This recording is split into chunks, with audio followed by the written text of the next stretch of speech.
nanobots. Well, guess what, folks? I'm here to blow your mind, because if you think that you have been injected with nanobots and nanotechnology, get ready for this. All right. I'm going to introduce you to a new technology. Okay.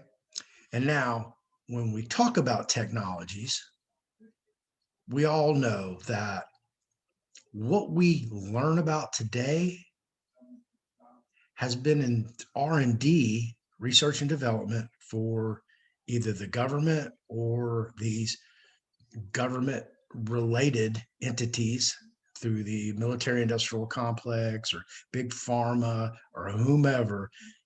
They've been studying this for decades, maybe 50, 40, 30 years. Now it's coming out to the public, being released for widespread use. So today I'm going to show you two new technologies that you've never heard of that are going to blow your mind. I promise you, this is going to trip you out, okay? Because it blew my mind when I started reading it. So we're going to share the screen. And here's what I'm going to introduce you to right now. Picotechnology, folks. Okay. The term picotechnology is a portmanteau of picometer and technology. I guess portmanteau is a combination, intended to parallel the term nanotechnology.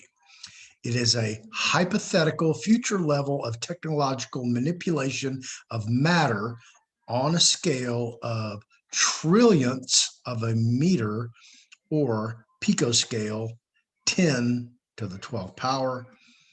This is 3 orders of magnitude smaller than a nanometer, and thus most nanotechnology, and 2 orders of magnitude smaller than most chemistry transformations and measurements. Picotechnology would involve the manipulation of matter at the atomic level. So we're going down to atoms. A further hypothetical development, femtotechnology, would involve working with matter at a subatomic level. Okay? So that's even, that goes to the 15th power. Smaller. So if this is 3, that's 3 more. That's 6 times smaller than nanotechnology. Okay? So I've just introduced you to 2 new technologies, picotechnology and femtotechnology.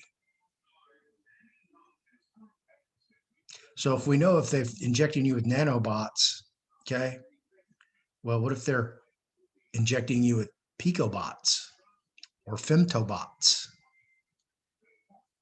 Well, let's find out. Applications. Picoscience is a term used by some futurists to refer to structuring of matter on a true picometer scale. Picotechnology was described as involving the alteration of the structure and chemical properties of individual atoms, typically through the manipulation of energy states of electrons within an atom to produce metastable or otherwise stabilized states with unusual properties, producing some form of exotic atom. Zombieism? Analogous transformations known to exist in the real world are redox chemistry. Let's see what that is. Redox is a type of chemical reaction in which the oxidation states of atoms are changed. Redox reactions are characterized by the actual and formal transfer of electrons between chemical species, most often with one species undergoing oxidation and the other species undergoes reduction. Okay, which can manipulate the oxidation states of atoms. excitation of electrons to metastable excited states as with lasers and some forms of saturable absorption, and the manipulation of states of excited electrons in Rydberg atoms to encode information. Okay, what are Rydberg atoms? It's an excited atom with one or more electrons that have a very high principal quantum number.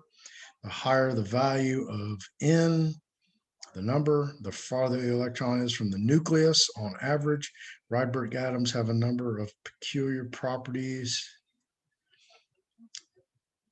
including an exaggerated response to electric. Okay, so we can delve into that later. You can do your own research. You can go to this. It's wikipedia.org. You can look at all this up. Okay, the Rydberg atoms to encode information. However, none of these processes produce the types of exotic atoms described by futurists. Alternatively, picotechnology is used by some researchers in nanotechnology to refer to the fabrication of structures, cells in your body, okay, which are made up of atoms, of course, and we're dealing with the atomic and subatomic level here, where atoms and devices, nanobots, picobots, femtobots, here we go, folks, are positioned with sub-nanometer accuracy. This is important where interaction with a single atom or molecule is desired because of the strength of the interaction between two atoms, which are very close. For example, the force between an atom and an atomic force, microscope, probe tip, and the atom in a sample being studied vary exponentially with separation distance and is sensitive to changes in position on the order of 50 to 100 picometers. Due to Pauli exclusion, there's all these terms, I don't know what they are. You know, my dad was a ninth grade physical science teacher, and I'm not a scientist. Here we go. The Pauli exclusion principle is the quantum mechanical principle, which states that two or more identical fermions cannot occupy the same quantum state within a quantum system simultaneously. This principle was formulated by Australian physicist Wolfgang Pauli in 1925 for electrons, later extended. Okay, this is what I'm talking about, how some of this stuff, you know, it's 50, this is, Jesus Christ, 96 years ago. So that should tell you how long this technology's been evolving, okay? At short ranges and the van der Waals force at long ranges. So let's see what van der Waals. In molecular physics, the van der Waals force, named after Dutch physicist Johannes Diederik van der Waals, is a distance-dependent interaction between atoms or molecules. Unlike ionic or covalent bonds, these attractions do not result from chemical electronic bond. Okay, so in popular culture, the Chinese science fiction novel, The Three-Body Problem, features a plot point in which an advanced alien civilization imbues individual protons with supercomputing powers and subsequently manipulates said protons via quantum entanglement. The fictional name of these proton-sized supercomputers is sophons. Okay, folks, we already know they've been making movies. They've been telling us right out front exactly what they're doing, what's going on. Okay, cloning, multiplicity with Michael Keaton, alien invasion, Independence Day, blowing up the White House. Okay, Death Becomes Her, the achrome. They put this stuff out there, Fear and Loathing in Las Vegas. Again, achrome. So it's no secret what they're doing. They're telling us in their movies, in the television programming, because you are getting programmed, of what's going on. So even though this says science fiction, it may not be that far from the actual truth. Fact and fiction. Okay. Now, do we have advanced alien civilizations on Earth or in Earth or above Earth? Absolutely, we do. And if you think we don't, you're just, you need to do your own research. That's all I can tell you. I can't make you learn anything, but that's what you need to do, because aliens do exist. They do control. I'm not going to say they control the world, but they do. They do control a lot, and they do manipulate a lot, and they pretty much control and manipulate the powers that be, and that's why we're in the state that we are. So we've done that. I've taken you to Wikipedia. I've given you an introduction to two new technologies, picotechnology and what is it? Femtotechnology. Okay. Now, this is a white paper, and this is from SpringerLink. Let me go back. Okay, providing researchers with access to millions of scientific documents from journals, books, series, protocols, reference works, and proceedings, etc. Okay, and I put in picotechnology right here in the search. Boom. Okay, there it is. Picotechnology. And this is what popped up. The potential applications of picotechnology in biomedical and environmental sciences. Okay, now I'm going to turn you on to something else that you may not know about. Those are chemtrails. Chemtrails are not to be confused with contrails, which are condensation trails of water vapor left by airplanes. Chemtrails are chemical trails of chemical residue deliberately being sprayed by, I can't even say our government, because it's happening all over the world, in every country, everywhere. It's astonishing. Sometimes if you watch some of these movies and television series that are, being filmed in these other countries, you can see chemtrails in the background. Okay. More likely than not, every time you see a chemtrail, you're going to see another chemtrail come back and cross that chemtrail. And what they're doing is they're making a grid. They sometimes allege that this is due to HAARP, HAARP, which is the high antenna array. And there's various locations of these antennas. However, what they're doing is they're spraying a multitude of chemicals, fungi, bacteria, and I'm going to come out here and say it right now that they are spraying picotechnology and femtotechnology on the people. And if they're not spraying it in the air and you're not breathing it, they're spraying it on the crops. They're spraying it into the water reservoirs. So you are consuming these, whether you like it or not.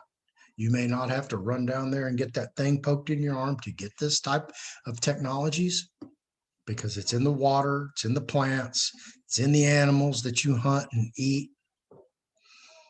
It's everywhere. And this is what they're doing to us. So do your own research. Go check out chemtrails. Go find out what's in it. 3 main ingredients are strontium, barium, and aluminum. What does aluminum cause? Alzheimer's. Okay. I don't know about you, but I know when I was a little kid, man, nobody's parents had Alzheimer's, Parkinson's, and dementia. Nobody. It was as rare as running into a friend, a playmate who had autism. It just didn't exist. Now it exists everywhere. And this is the technologies that they are coating the planet with, coating humanity, dumbing us down, calcifying our pineal gland with fluoride in the water and other toxicities. So anyway, let's dive into this article. This is the potential applications of picotechnology in biomedical and environmental sciences. And I'm going to blow this up a little bit. Picotechnology development in vast disciplines is mainly attributed to the research and development, R&D, on nanotechnology. Being a parent technology, nanotechnology is the cornerstone of picotechnology and femtotechnology. Like nanotechnology, the reference standard for picotechnology is nature. Okay, there it is right there. The reference standard. Like technology, the reference standard. Okay, so they're telling you nature. They're developing this on the atomic and with femtotechnology on the subatomic level. So they can create these picobots and femtobots to create new structures, new cellular structures in your body, new chemistry in your body. So here it is right here, the cellular and subcellular functioning. People, I cannot make this up. Here it is in black and frickin' white. Now it's in blue and white, but yeah, black and white. Some studies have highlighted that the functional margin of similar type of molecules at picoscale, there's 1 to the 12th power, goes higher than at nanoscale, 10 to the 9th. In this review, the potential applications of picotechnology have been evaluated, especially in the disciplines of biomedical and environmental sciences. Okay, biomedical, there you go. That thing you got in your arm, biomedical. Environmental sciences, that shit they're spraying in the air, the chemtrails. Okay, there it is, folks, right there. Picotechnology and femtotechnology. So tiny, so microscopic that you cannot see it with the human eye. It is invisible. Okay, extended surface area and improved electrical, because your body is an electrical system, your circulatory system, chemical reactions, chemical electrons, that's how your brain works, optical, mechanical properties, make picotechnological products even better than nanomaterials. So what do you think they just pumped inside you? Okay, there it is right there, folks. And this is just Pico, and this is just what they've released on Pico. They haven't even addressed the femto technology. Imagine what they're doing with that. Imagine the leaps and bounds that they've made that haven't even been reported yet, because this particular paper was written in December 2019. And if you remember what was going on in December of 2019, there was a tragedy in China at this place called Woo. And okay, and that's when this was released. So the fundamental objective of this study is to bring the attention of the scientific world towards the picoscale interventions and to highlight the wide scope of picotechnology as a newly emerging technology with applications in numerous sectors. Picotechnology has made it possible to measure very small structure in advanced biomedical and environmental science studies. Adequate developments in picotechnology will certainly change human lives in the near future because it will make it possible for the research world to dive into systems and structures on pico scale. Let me repeat that, folks. Adequate developments in picotechnology will certainly change human lives. Your life's going to be changed because they injected you with picotechnology that has adequate developments to make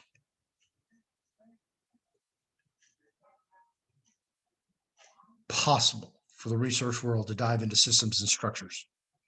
It will render a platform through which explorers can travel into ultra small areas, which will lead to the creation of new dimensions as well as new opportunities. Eventually, in future, which could be May 2021, 18 months later, the picotechnology will become smaller enough to give birth to femtotechnology in real-world applications. Is your mind blown yet, folks? Do you understand what they're doing to you?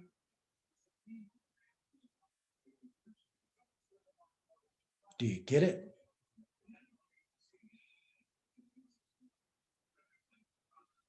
Are you scared yet?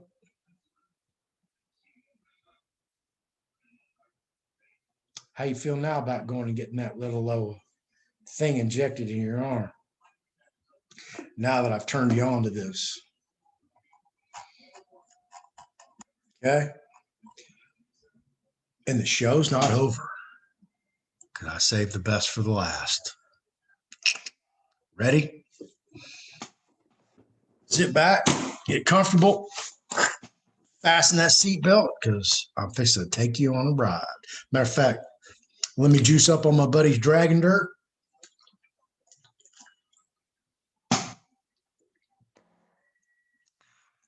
Thanks, Bobby Rock. Go get it. Drinkthedirt.com. Here we go. Abstract. Uh-oh. Where'd it go?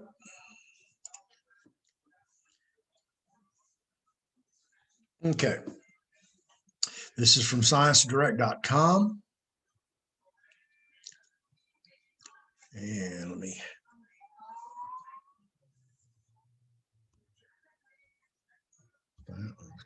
That's all I'm getting there. Okay. Y'all ready for this, folks?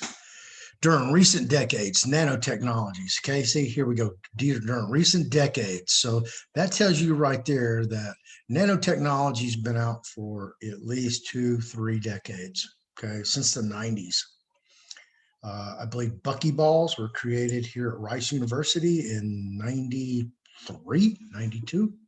So anyway, during recent decades, nanotechnology has captured a great attention in materials, science, medicine, biomedical engineering. Biomedical engineering. Okay. Medicine, materials, science. If these terms right here don't get your attention, okay, with nanotechnology, imagine what the advancement is with picotechnology and femtotechnology. So, nanomedicine, or could be today picomedicine or femtomedicine, nanomedicine as one of the subdisciplines of nanotechnology usually defines as, quote, science, engineering, and technology conducted at the nanoscale. So let's rephrase that. Picomedicine, as one of the subdisciplines of picotechnology, usually defines science, engineering, and technology conducted at the picoscale. So we could do the same thing with femto. So you get the idea. Among the different aspects of nanomedicine, tissue engineering engineering. Are you scared yet, folks? Because you should be. You should be petrified of what these crazy, insane, demonic, inhuman parasites are doing to the population of the world, including human beings, animals, plants, and insects, because it's going to affect all of them. Okay?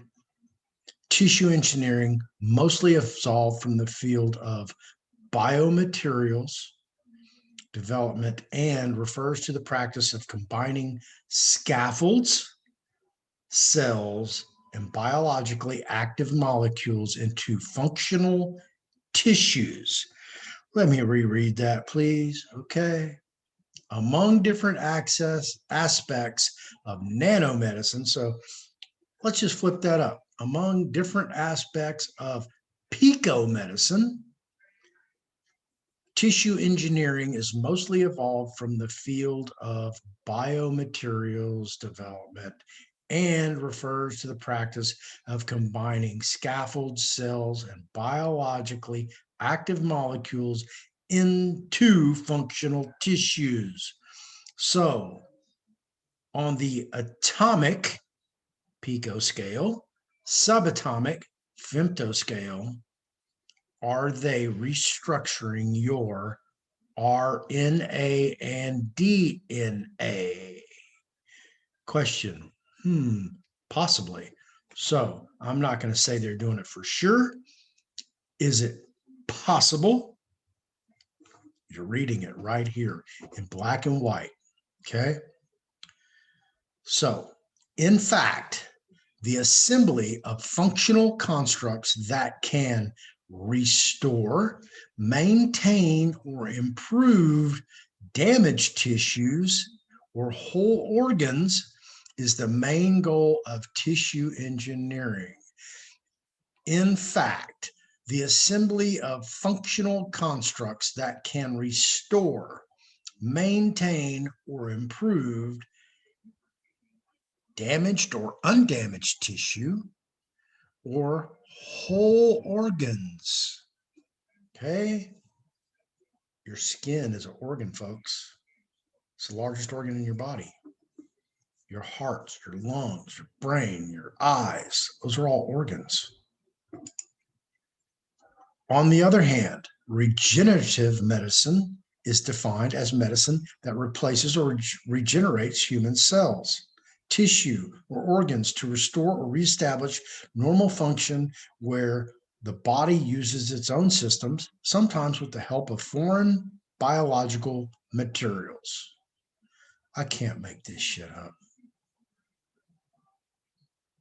Indeed, emergence of nanotechnology has set high expectations in biological science and translational medicine, which is possibly due to the fact that the sizes of functional elements in biology are in the nanometer range.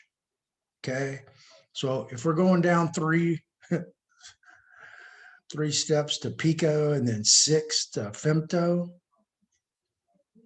and therefore promote the interaction between nanomaterials and biological systems. For instance, in the realm of utilizing biomaterials for regenerative medicine, promising biomaterials must simultaneously boost tissue regeneration while minimizing immune responses from preventing infection. Now, let's reread that. For instance, in the realm of utilizing biomaterials for regenerative medicine, promising biomaterials must simultaneously boost tissue regeneration while minimizing immune responses from preventing infection. So if they can minimize immune responses from preventing infection, they can minimize immune responses from fighting off foreign bodies entered into your body willingly knowingly, intentionally, and voluntarily. Thank you, everybody. We may just want to rid all of you from the population because you are ignorant enough, brainwashed enough, institutionalized enough, dumbed down enough to just go out and say, hey, yeah, man, stick something experimental in me for something that has a 98% survival rate that you may or may not even know you have it. So you have to go get tested.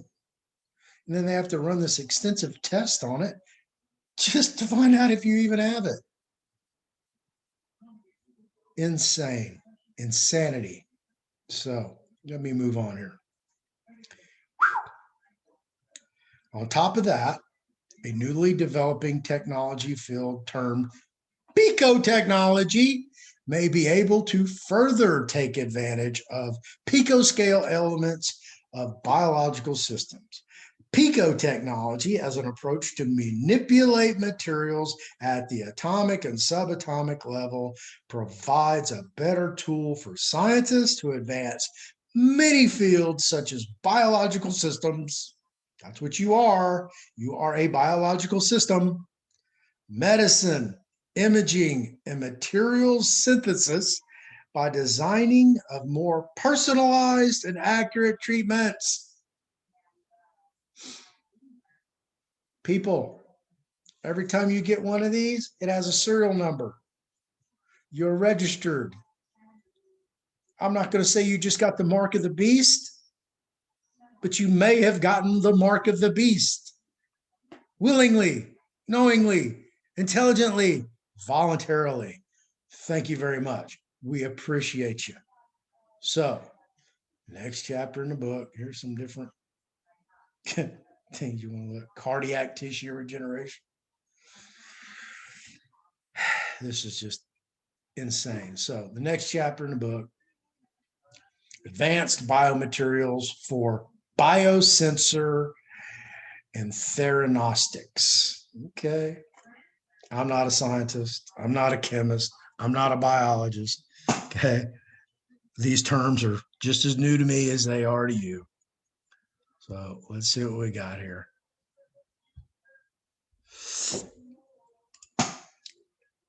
Advanced biomaterials for biosensor and theranostics. God. If I could just make this shit up, I'd be rich. Here we go. Technology innovations, including the invention of advanced materials in the healthcare field, have made the patient care, disease diagnosis, and therapy more precise, efficient, and effective. In the past 2 decades, the fields of biosensing and newly emerged theranostics have received considerable attention due to their unprecedented capabilities to detect detailed information of diseases at their early stages, enabling more accurate diagnosis and medical interventions. Okay, I got 2 words for you, folks. Reverse engineering. Okay, if they can do this, all they got to do is reverse engineer it, and they've got just the opposite. All right. As a result, a great number of novel materials have been investigated and developed for biosensing and theranotic purposes, greatly expanded the scope of traditional biomaterials. This chapter discusses the current advances and progress in the development of biomaterials for biosensors, can't make this up, and theranostics, especially the promising ones with high translational potential. In addition, key concepts and basics of biosensor and theranostics are also introduced.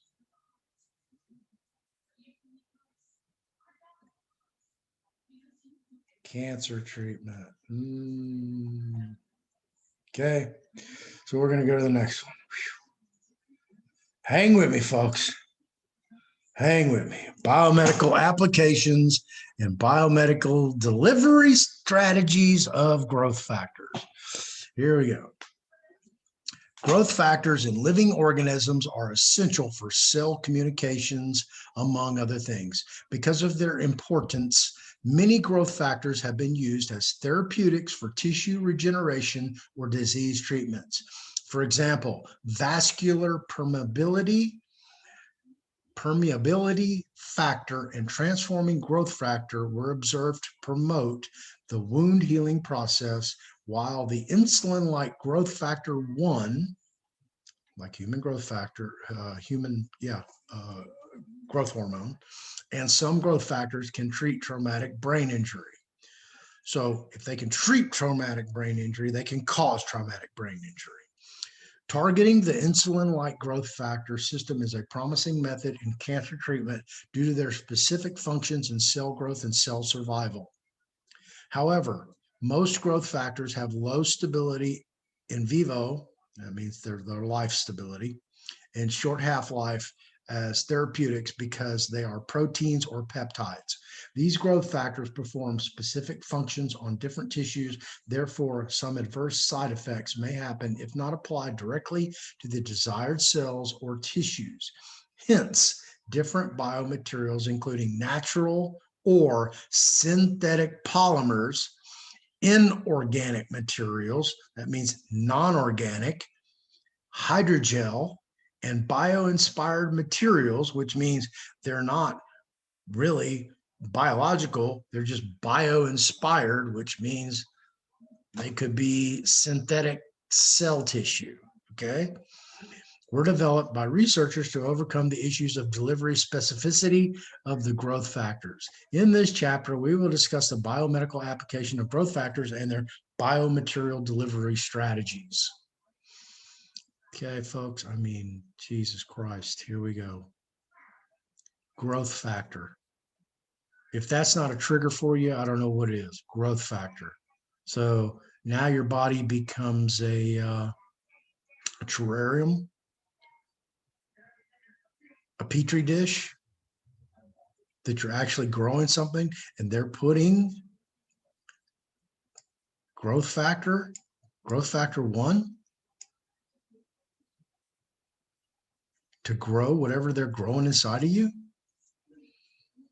Okay, so here we go. Let's go to the next chapter. 3D printing in the research and development of medical devices. So let's see what this is. I haven't even looked at this one. 3D printing is a process to produce objects by adding selected materials together where necessary, following digital 3D model guidance. The significances of this technology, such as the ability to construct complex geometric structures matched to patients' anatomy or surgeons' requirements, enable its wide applications in medicine, ranging from surgical planning tools to custom surgical devices. The translation of 3D printing in healthcare has been enhanced recently under the guidance of the regulatory agency. Well, what's been done without the regulatory agency? The focus of the present work is to demonstrate the translation aspects of 3D printing in medical devices. An overview of current 3D printing technologies, regulatory guidance, and 3D printed medical devices in the market is carried out in this chapter, along with brief introduction of laboratory concepts such as bioprinting and 4D printing, folks. So if you're hearing it for the first time, 4D printing here, they're probably doing 5D, 6D, whatever. Okay, so let's just click on the next one, see where that takes us. Adipose tissue regeneration, scaffold, biomaterial strategy, translational perspectives. Adipose tissue regeneration is an area of active research and greatly fueled by clinical needs. The reconstruction and augmentation, that means changing, of missing or diseased soft tissue has a long history and rich clinical success. Non-resorbable materials and autologous tissue transfer have been long established as common practice with good treatment outcomes. Yet recent advances have focused on the use of biodegradable materials, stem cells, bioactive molecules to regenerate tissues with no or minimal usage of tissue flaps. This chapter will discuss recent progress in these areas, focus on breast tissue, which present particular challenge problem of big volume regeneration after mastectomies. therapies. So you kind of see where I'm going with this. So let's do a little backtracking here, because I wanted to look something up so we're all on the same page.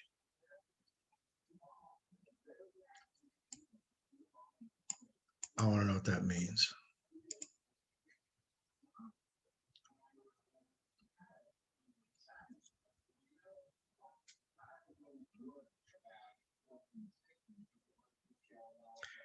Theranostics is a combination of the terms therapeutics and diagnostics. Theranostics is the term used to describe the combination of using one radioactive drug to identify, diagnose, and a second radioactive drug to deliver therapy to treat the main tumor and any metastatic tumors.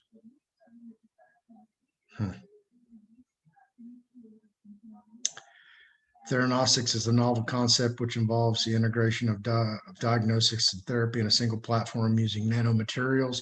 Nanotheranostics is a promising combination of multidisciplinary fields like chemistry, physics, material sciences, nanotechnology, drug delivery, and pharmacology. By using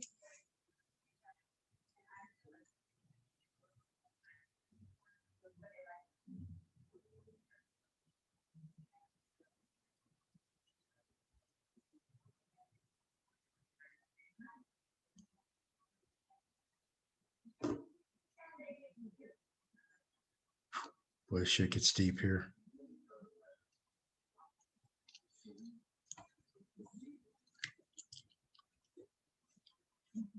Combination, one package, and an image-guided therapy, and also for defining the treatment outcome at its early stage. More detailed description about different categories of nanomaterials, such as carbon, polymer, metallic-based nanoparticles, with regard to their ability to perform dual modalities given current technologies used for therapy include photothermal therapy, imaging tools such as optical magnetic resonance imaging, MRI, and ultrasound, which are also described in their respective principles. The basic approaches developed by researchers of these classes of therapies and imaging modalities are also discussed.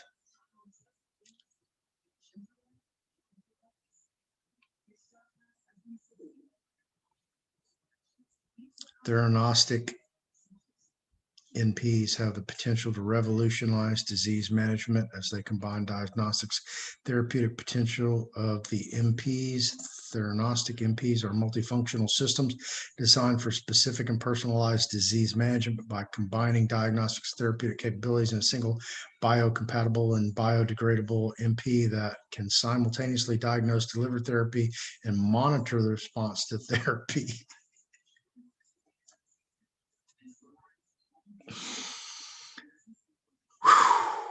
Folks, man, it's let's talk about tumors. So it's graphene.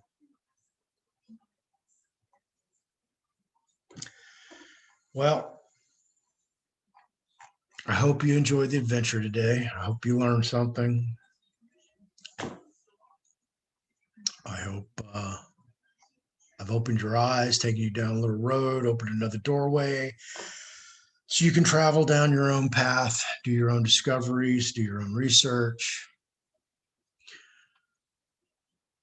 And for God's sakes, make wise decisions about your own health, the health of your loved ones. For God's sakes, don't stick experimental stuff in your body. Christ almighty. I'll just tell you, I've been there, I've done it, I've lived just this wild ass, crazy, adventurous, fun, bizarre life. And I've seen it all. So, and I watched a friend of mine do this. We were at a park. He was trying to score some coke because he wanted to shoot some coke, inject it. And man, after 2 hours of hit and miss, this dude finally scored. I watched him pull out a spoon out of his back pocket. No. He picked up a beer can out of the park, off the ground,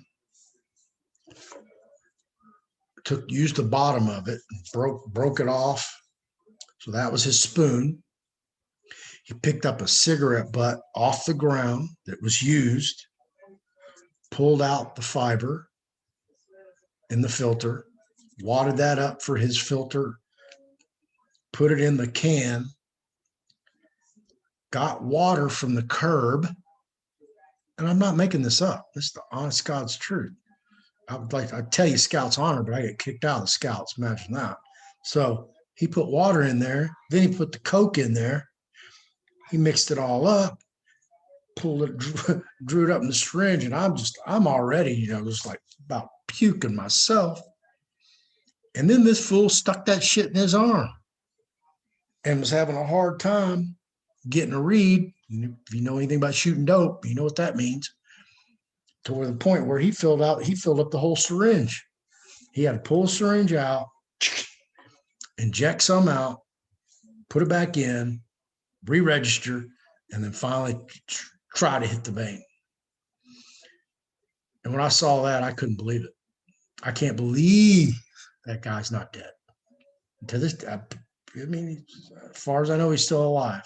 Tried to friend me on Facebook a couple years ago. But he could be a changed man like I am. Just to kind of give you a little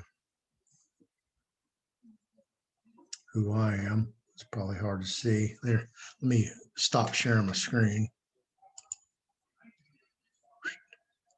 There we go. That's my 19-year chip, folks. To thy own self be true. Unity, service, and recovery. And that's part of what this whole channel is about, is give back.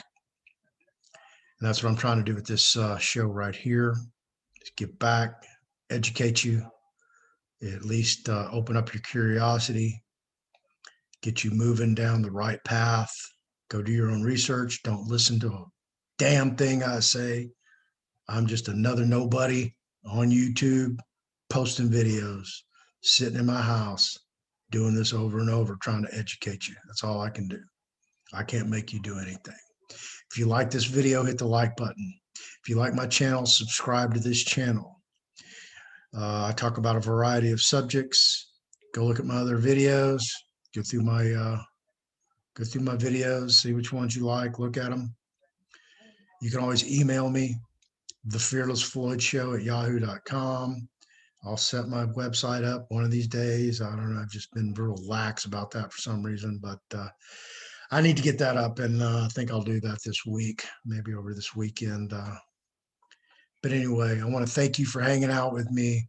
I hope I educated you. I hope I taught you 2 new terms, Picotechnology and FEMTOTechnology. Smaller, more minuscule than nanotechnology. And you've been hearing about that for, quote, decades, unquote. So from then on, thank you for hanging out with me on this beautiful Saturday. I'm getting ready to go out and enjoy it after I upload this video. As always, man, thank you. Bottom of my heart, hanging out with me, watching this video. Hit that like, put something in the chat. Tell me what you think. Let me know if this is something that you'd like to hear about, and let me know if you were educated. Tell me more. If you know more about picotechnology and femtotechnology or anything like that, hey man, bust it up. Spread the word. You're going to hear these 2 terms in the next 2 years widely. Just like you hear nanotechnology now and nanobots, you're going to hear these. And they're going to be very prescient to the current environment of the world right now, what's going on.